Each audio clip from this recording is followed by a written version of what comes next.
Hello everyone, welcome back to the channel. In this video, we would look at those conditions which led to the rise of the Portuguese power in India and those conditions which led to its decline. So keep watching till the end. Let's start. First, let us look at the domestic conditions. Only Gujarat was ruled by the powerful Mahmud Begharha of the Gujarat Sultanate, but the northern part was divided into many small parts, and these parts were in constant fight with each other, so they could not challenge the rise of the Portuguese. This is the map. From the map, we can see a number of parts existed in northern India. Rajput states like Mewar and Marwar were in constant fight among themselves. The Delhi Sultanate was in a state of decline. In fact, the Delhi Sultanate was in its last phase. The main reason for this was the invasion of Delhi by Amir Timur in 1398, after which the Delhi Sultanate kept on declining, it never revived again, and ultimately collapsed in 1526. When Vasco da Gama arrived in India, there were two important empires at that time. One was the Lodi Empire, also known as the Afghan Empire, because the Lodis were of Afghan origin and they were the only Delhi Sultanate rulers who were of the Afghan origin. And the other was the Vijayanagar Empire. The Lodi was ruled by Sikandar Lodi at that time when Vasco da Gama arrived, and the Vijayanagar was ruled by Narsimha Rai of Taluva dynasty. So they were the contemporaries of Vasco da Gama. Then in the Deccan, the Bahmani kingdom was disintegrating into five independent sultanates: Ahmednagar, Bidar, Bijapur, Berar, and Golconda. Together they were known as the Deccan Sultanates. Thus, the rise of Portuguese power in India did not receive a considerable challenge from the domestic power. Also, the Portuguese had a very strong navy, and none of the Indian powers had a strong navy with them at that time, nor they even thought of developing the naval strength, as they were consumed in fight among themselves. Then there are some external conditions as well. The sea-bound policy of the Chinese. It was introduced by the Ming dynasty. By this policy, the Chinese restricted the maritime activities and limited the navigational reach of the Chinese ships. Foreign trade was severely restricted and private overseas voyages were forbidden. Now, this policy was implemented so as to limit the foreign influence in China. So the Chinese have been following the policy of restricting foreign influence in their country from earlier times. Now this led to the decline of the Chinese empire in the medieval period, but from the Portuguese perspective, it gave them a chance to dominate maritime trade routes and expand their colonial empire in the east. Then the next external condition is the weaknesses of the Arab merchants and ship owners as compared to the Portuguese. Now the Arab merchants from Egypt, Middle East and Africa were having poor organizational skills and a lesser unity among them. Also the Portuguese had cannons placed on their ships, a feature which was not found on the Arab ships. So the Portuguese were easily able to dominate the Arab merchant and ship owners. So these are the conditions, domestic and external, which led to the rise of the Portuguese power in India. Now let's come to the next section, which is the Portuguese state and administration. The Portuguese had maintained a coastal dominance in India. They had established their ports and posts only along the coastal areas, and they were not interested in establishing these in the interior of the country. Many of the coastal ports had come within 50 years of Vasco da Gama's arrival. They had occupied 60 miles of coast around Goa and had occupied hundreds of coastal towns and villages from Mumbai to Basan and till Diu. So we can see that they had occupied important posts and ports along the western coast. Then in the Malabar region, they had enough influence over local rulers who held the spice growing lands. And we all know that spice was an important commodity for the Portuguese. On the east coast, they had established their military posts and settlements at Santhome in Chennai, Nagapattinam, and by the end of the 16th century, a wealthy settlement had grown at Hubli in West Bengal. These places were chosen because of their geographic significance. So this is the Estado Português da India, or in English, State of the Portuguese India. We can see a number of important places over here. This is Diu, which was an important Portuguese port. This is Surat. They lost Surat in 1612 to the Mughals. This is Daman. This is Chaul. This is Goa, their important territory in India. Then this is Mangalore, Kannur, Calicut, Cochin. On the east coast, they had established their settlements and posts at Masulipatnam, Pulikkad. This is Santhom, which is in Chennai. This is Nagapattinam. And at Hooghly, they had their wealthy settlement. Hooghly is on the bank of the Hooghly River, which is the distributary of Ganga River. So from the map, we can see the Portuguese never really moved in the interior of the country, something which the British was serious about. Then Portuguese had good diplomatic relations with neighboring Indian powers and exchanged envoys and ambassadors with major Indian kingdoms. Portuguese, with their headquarters in Goa at that time, signed treaties with Deccan sultans which were renewed regularly. The fourth point is role in power struggles. Portuguese were always involved in the series of fights and wars for balance of power between Vijayanagar and the Deccan Sultans, Deccanese and the Mughals, and the Mughals and the Marathas. The Indian rulers took the help of Portuguese because of their better military capability, naval dominance, and they were an outsider.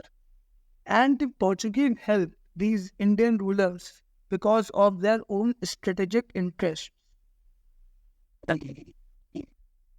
Now, the Portuguese administrative structure in India consisted of the following posts and ranks.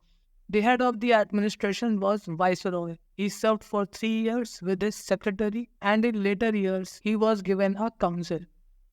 Next in importance was Vedor da Fazenda. He was responsible for revenues, cargoes, and dispatch of fleets. Then Portuguese had many ports, and captains were the in charge of these forts. So one captain was in charge of some forts, and captains were assisted by factors. Now factors were in charge of a few forts, but since at that time there was not a proper communication channel, hence the communication was difficult. Therefore, these factors often used their positions, personal benefits. Now let's come to the next section, which is the religious policy of the Portuguese. Their religious policy is infamous. It was focused more towards conversion and persecution. When they arrived in India, they were enthusiastic to promote Christianity and persecuted the Muslims. Initially, they were tolerant towards the Hindus, but Hindus were also persecuted when the Portuguese introduced Inquisition in Goa. Now we do not study much about the Inquisition in Goa, but it is considered a dark phase in Goan history. Inquisition in Goa was actually a tribunal whose job was to identify and punish those new converts who were suspected of returning back to their old religion. The tribunal also targeted and suppressed local customs, beliefs, and cultural expressions which were incompatible with Christian beliefs. Secret trials were conducted and the accused had limited rights to defend themselves. Heavy punishments were given, for example, execution by burning alive. Because of this, many Hindus fled from Goa, which led to significant demographic change. The Inquisition in Goa ended in 1812, and as I have already told, it is considered a dark phase in Goan history.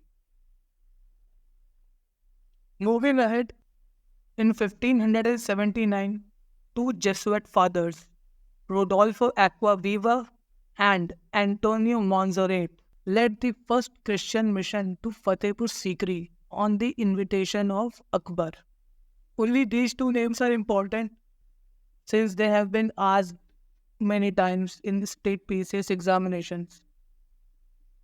So they visited Fatehpur Sikri. Akbar had constructed the Ibadat Khana in 1575 at Fatehpur Sikri, where debates and discussions on religious matters were held.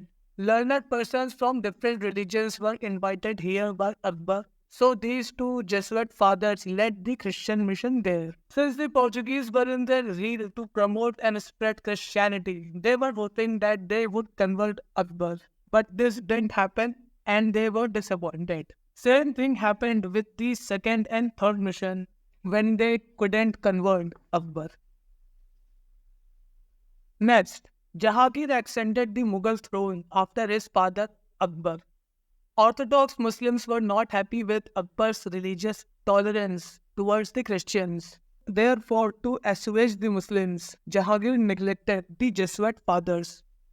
But later he renewed his favors to them and the church at Lahore was allowed to be retained by them. Earlier they were dismissed from this church by Jahangir himself. Now with Jahangir renewing favors to them, the Portuguese became more fanatical in their conversion activities, and in 1608 a number of baptisms were carried out publicly in Agra.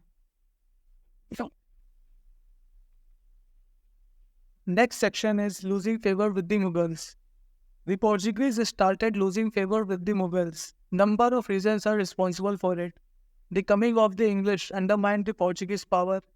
Jahangir was greatly impressed by the English navy when they defeated the Portuguese navy.